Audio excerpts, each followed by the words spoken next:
Greetings, dear teachers. Welcome to our Sanchalana for the upcoming month of December. This year, we have taken up a special theme for English modules, which is called Experiential Activities. We've covered almost 3 parts in our previous modules, and for this month, we will be dealing with part 4. ಇದು ಜಿಲ್ಲಾ ಶೈಕ್ಷಣಿಕ ಸಂವರ್ಧನ ಕಾರ್ಯಕ್ರಮ ಸಂಚಲನವಾಗಿದೆ. ಶಿಕ್ಷಕರ ನಿರಂತರ ವೃತ್ತಿಪರ ಅಭಿವೃದ್ಧಿ ಉಪಕ್ರಮ ನಮ್ಮ ಸಂಚಲನ ಆಗಿರುತ್ತೆ. Before we enter our module, as always, let's go through the learning outcomes that we will be taking up for our module. As you all know, our Sanchalana English modules have 3 major divisions, which are prose, poetry, and grammar. The learning outcomes have been selected right from your curriculum and are as follows. For prose, we've taken up the learning outcome connects ideas that he or she has inferred through reading and interaction with his or her personal experiences. For poetry, we've taken up the learning outcome identifying and narrating the theme of the poem. Yes, we'll be doing it with a couple of innovative ideas. And for grammar, we'll be dealing with 2 major topics, which are genders and letter writing. Let's jump straight in. To start off with prose.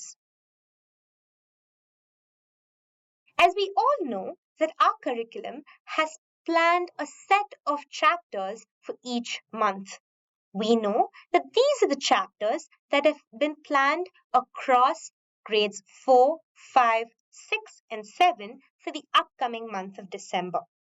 But can we use all of these chapters in our module? That might not be possible. But yes, we will be using one of these chapters. As an example, we'll be giving you an activity that can be applied across all of these chapters, across all of these grades, and yes, across all of the upcoming months as well. We leave that to your discretion. Every student likes a story or prose in class. But it's important for language learners to understand any story given to them, even those apart from the curriculum. Here is an interesting activity that can help young language learners develop the skill of understanding and inferring any given text. It's called the Anticipation Guide. Correct. Let's take a chapter from the textbook. Where there is a will, there is a way as an example. It's from grade 6, unit 6. These are content relevant pictures to be displayed in front of the entire classroom. I will not explain these pictures in detail to the students, but time will be given to the class to observe and reflect on their thoughts. Remember how in our language learning process cycle, forming connections is an important part for a language learner to truly understand a language. Teachers, here's a quick recap of the language learning process that we all are so fond of. We start off with exposing our language learners to a variety of inputs. Yes, rich, written, and verbal inputs. But is this enough? Of course not. We have to help the learners form connections to their prior knowledge. The exposed new language must make sense to them. This is one of the parts that we'll be majorly focusing on in our module today. Only then will we come up with ideas on how to practice with enough scope for trial and error, and then give the needed assistance and clarification to our young learners. And that is exactly what the anticipation guide will help us form in our children's minds. As a teacher, I would start the activity by saying, look at these pictures carefully, children. I will talk about each picture, but only as one sentence or statement. I want you all to tell me if you agree with my statement or do you see something different in this picture? Let's start with a simple statement. I think both the women in the picture are old. Do you agree? A side note, dear teachers, when such new activities are introduced in the classroom, we suggest that you first demonstrate the activity yourself and then ask for the learners to participate in it. Let's see how. You can either say, I agree, they both are definitely older than I am, or say, I do not agree. I think the woman on the wheelchair is physically challenged and old, but the other woman who is helping her is quite young. Now it's your turn. Do you agree or disagree to the statement, the dog is helping the woman walk? I do not agree, ma'am. ನಾಯಿ ಅದು ಸಹಾಯ ಮಾಡುತ್ತದೆ ಎಂದು ಅದಕ್ಕೆ ಗೊತ್ತಿರಲ್ಲ ಅಲ್ವಾ? I agree, ma'am. The dog is helping the blind woman walk. And you can translate and assist the learner when they express their spontaneous thoughts in Kannada. This will help them learn the language in their own words. And that is how we take the children through our language learning process cycle. Assistance in clarify is quite the last step that we need to deal with. This activity will help the children reason with their prior knowledge and then connect the same to the chapter at hand.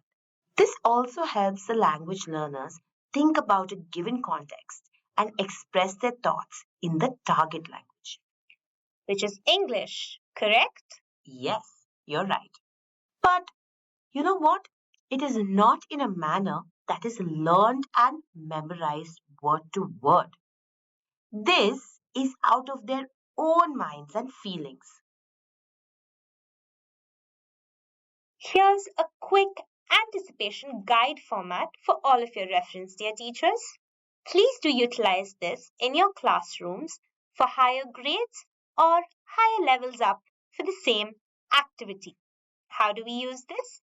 Your format might look something like this. The same will be shared to you all along with our other supporting documents. So once such sheets are passed on to the children or created on the blackboard, you could give them statements in the space given here. The numberings are for statements that you will write for your students, just as how we were talking about the pictures. For example, you would write number 1, both the women in the picture are old. Number 2, both the men in the picture are physically challenged, and so on and so forth. Once such statements are written in, hand over the sheets to the children. Give them enough time to agree or disagree. But not only should they write whether they agree or disagree with the statement, they need to discuss and reflect on why what they've written is correct or why what the other person has written is wrong or sometimes right. Yes, for ease of understanding, you can also put in the page number in which the relevant pictures will be available to the students in their textbooks. We hope this format will be useful to all of you all. And coming soon is a prose narration video on Abu Ben Adam. Yes, this will be a narration video that will be shared with you all shortly. Now to our next session, poetry. As we all know, there are poems also scheduled for each month. And we do know that these are the poems that have been marked for the upcoming month of December across grades 4 to 7. But can we use all of these in our modules? Definitely not. We will be taking one or more examples to explain our activity, but you can use the same activity for any poem throughout the year. Let's jump straight in with our first poetry activity using If I Could Fly from grade 4. We all know that in our previous modules, we were introduced to a poetry intonation activity using the various pitches.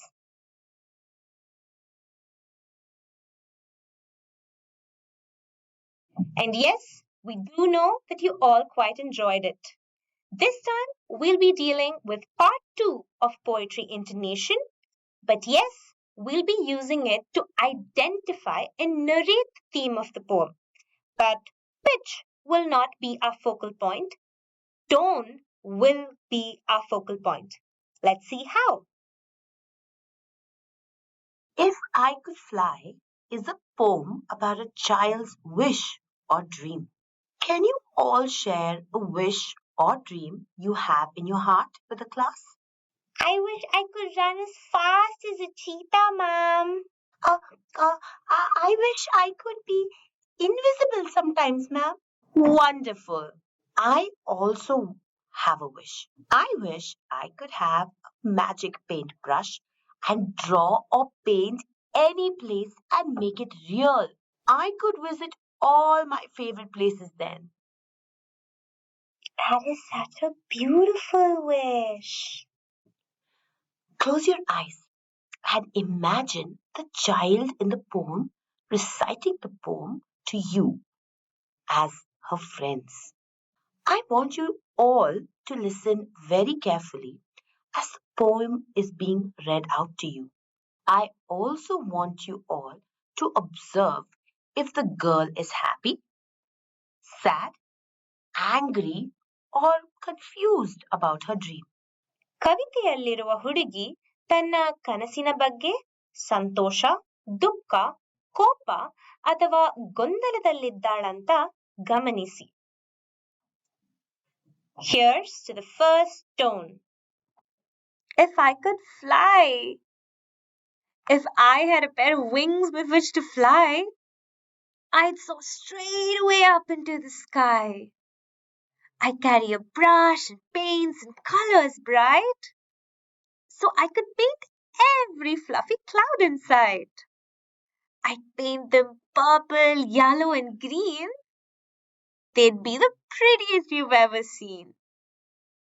I would paint a rainbow in the sky every single day so I can watch them when I work and play.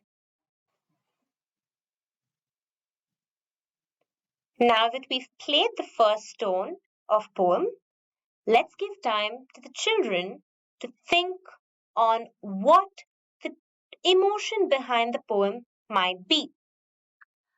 I think the girl is excited about her dream. That is a very jolly girl.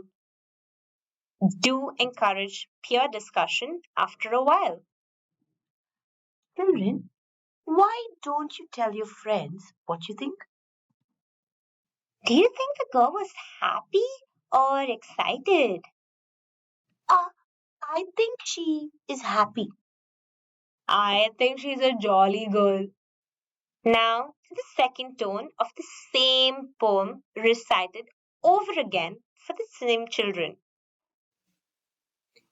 If I could fly, if I had a pair of wings with which to fly, I'd soar straight away up into the sky. I'd carry a brush and paints and colors bright, so I could paint every fluffy cloud in sight. I'd paint them purple, yellow, and green. They'd be the prettiest you've ever seen.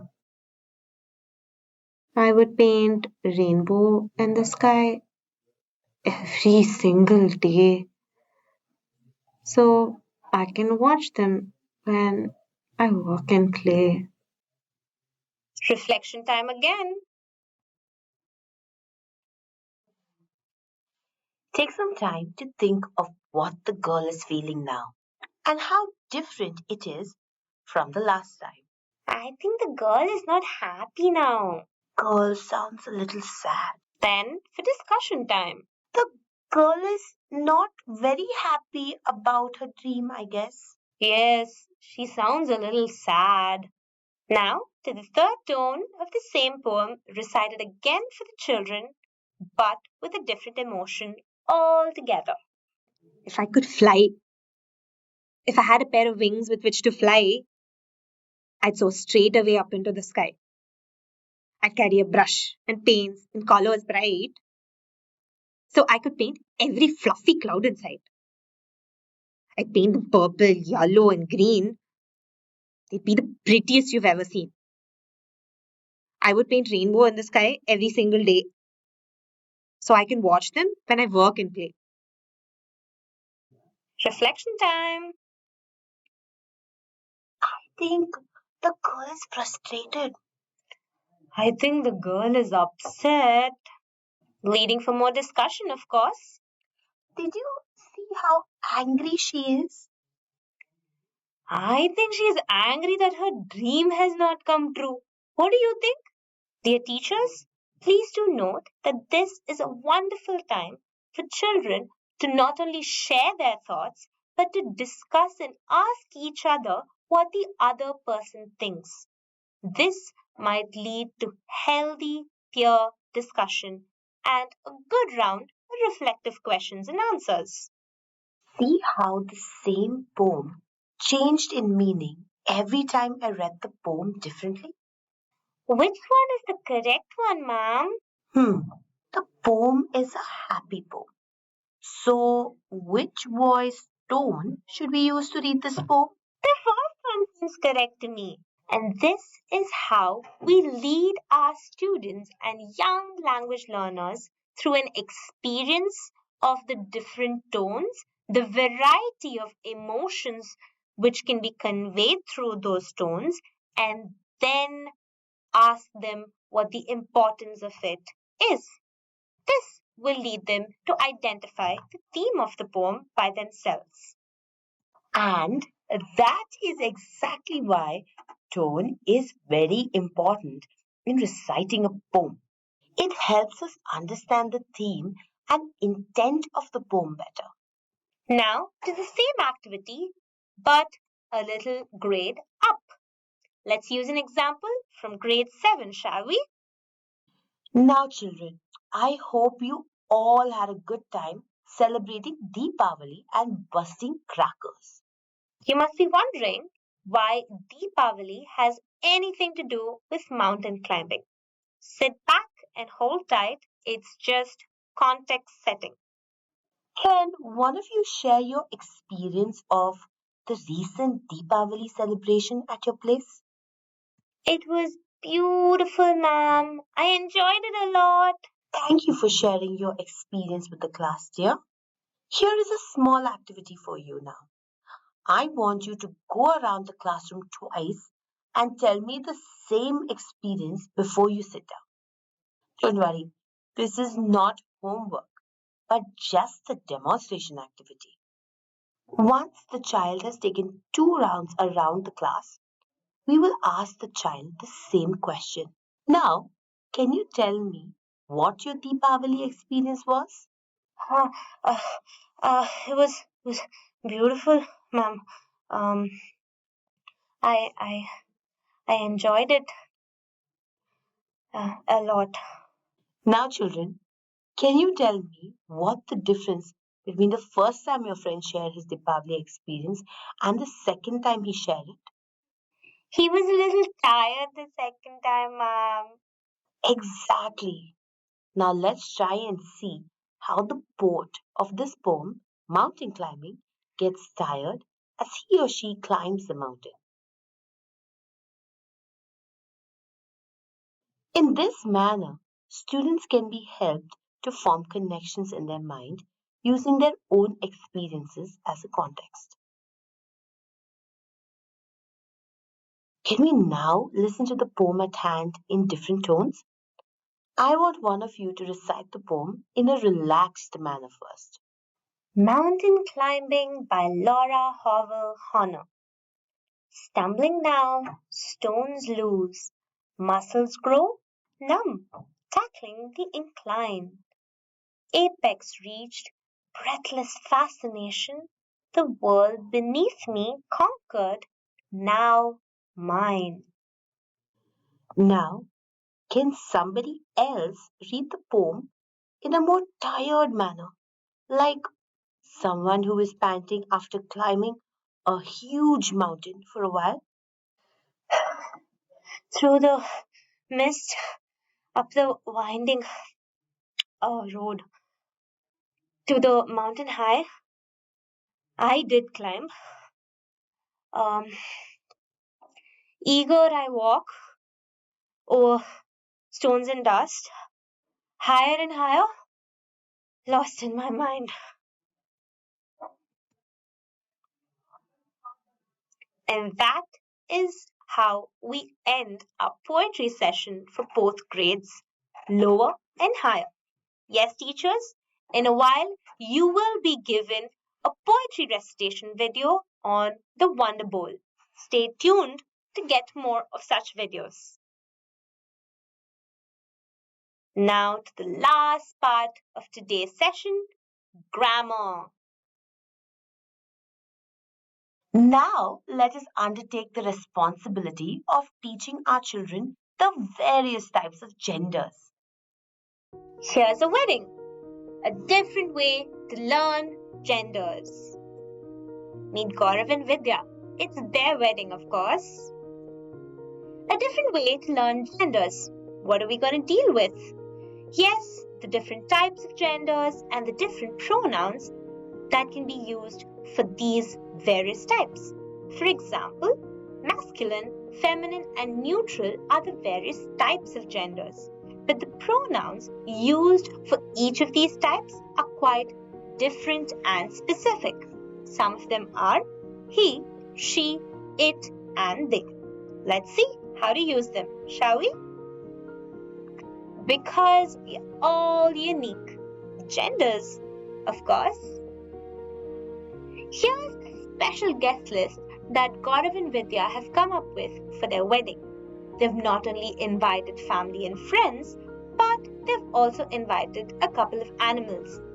Let's go through the guest list and find out the various types of genders. For the feminine word bride, we will use the pronouns she and her. For the masculine word bridegroom, we will use the pronouns he, him. For the feminine word mother, we will use the pronouns she, her. For the masculine word father, we will use the pronouns he, him. For the feminine word grandmother, we will use the pronouns she, her. For the masculine word grandfather, we will use the pronouns he, him. For the feminine word waitress, we will use the pronouns she, her. For the masculine word waiter, we will use the pronouns he, him. For the feminine word lady, we will use the pronouns she, her. For the masculine word gentleman, we will use the pronouns he, him. For the feminine word goddess, we will use the pronouns she, her. For the masculine word God, we will use the pronouns he, him. Now, here are a few animals that are invited to Gaurav and Vidya's wedding. It's quite interesting. No matter the gender of the animals, we have only one pronoun that we use. Let's take a look. Here is the feminine word hen. To refer to hen, we use the pronoun it. The masculine word here is rooster. The pronoun used to refer to it is it again. Here, the feminine word peahen is referred to as it. The masculine word peacock is referred to with the pronoun it again. So, how do we use these various types of genders? Are they the same when they are singular and plural? No, of course not. For masculine versions, we use the pronoun he when singular and they when plural. For feminine words, again, we use the word she when singular and they when plural. For neutral genders, of course, it remains constant with the pronoun it. Thank you for gracing us with your presence, says Gaurav and Vidya. Such videos can be used to provide our young language learners with a rich language exposure. But how do we help the learners form connections or practice leading way for assistance? Here is a quick activity. Sorry, repeat. Here is a quick activity idea that can help us in this direction. It's called Match the Nouns and Pronouns. Materials required to conduct this activity are chits of papers, masks of animals, persons, and things. To begin this activity, you would need to divide your class into three groups. And yes, don't forget to name each group. Group 1 is the masculine plus neutral gender group. Group 2 is the feminine plus neutral gender group. Group 3 is the mask group. Here are some steps to conduct this activity. For group 1, here are some steps to conduct this activity. For group 1, write chits with the names of gender types. Those are masculine plus neutral gender types. For group 2, write chits with the names of gender types that are feminine and neutral. For group 3, make masks of the various genders written in the chits.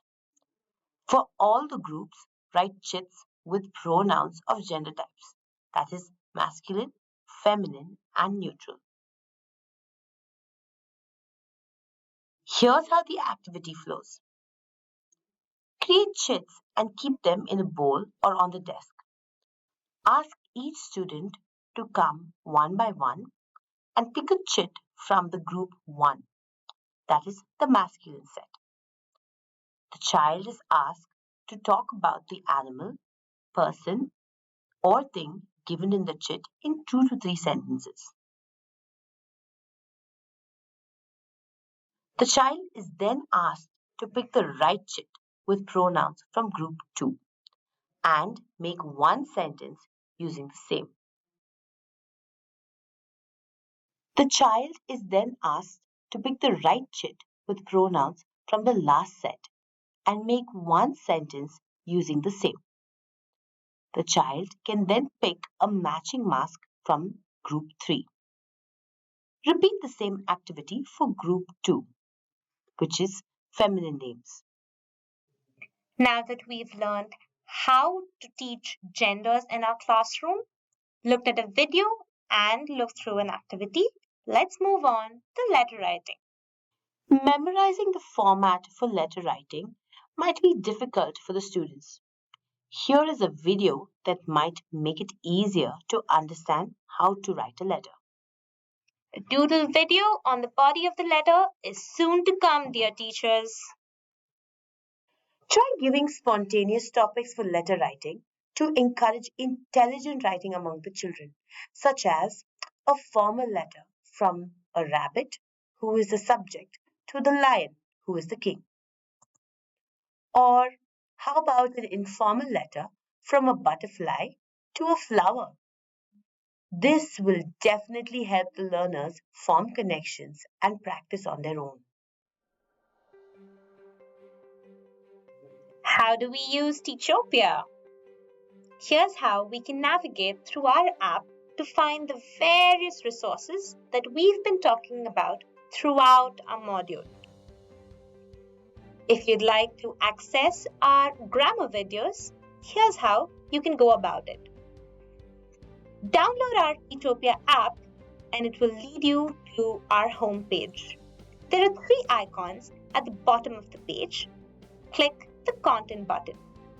The Content button has 2 sections or divisions, the curricular content and other content. To access our grammar videos, you will need to press the Other Content section. There are various subheadings under the Other Content section. The first subheading reads English Skills Building Activities. Scrolling through that, you will be led through a number of icons, the last of which is an English grammar icon, which is in the color blue. Once you click on that, you will be led to the page that has various sets of our grammar videos, all of which can be used for your preparation of these topics or for classroom transactions. We leave that to you. Now, how do we access our Prose resources? Here's how. You need to go to our homepage again, click on the Content button, but stay on the Curricular Content page. Choose the grade of your choice and the subject of your preference. In this case, it's English, of course. Under each grade, you will have all the chapters that have been scheduled for a particular year. Choosing a chapter of your choice, you will be led to the lesson plans that are available in various chunks and to the explainer videos under which prose narration is available for you. The same path can be used for poetry. Homepage, content, curricular content, the grade of your choice, and selecting English would lead you again to the various chapters. This time, clicking on poems, you will be led to audiovisual resources as an extra icon under which there is a poem intonation activity, the one that you all are familiar with. You could use that. And under explainer videos, you will have the recitation of this particular poem. Hope you all enjoy accessing and utilizing these available resources. Thank you for joining us, teachers. Hope you all had an enriching learning experience. See you later.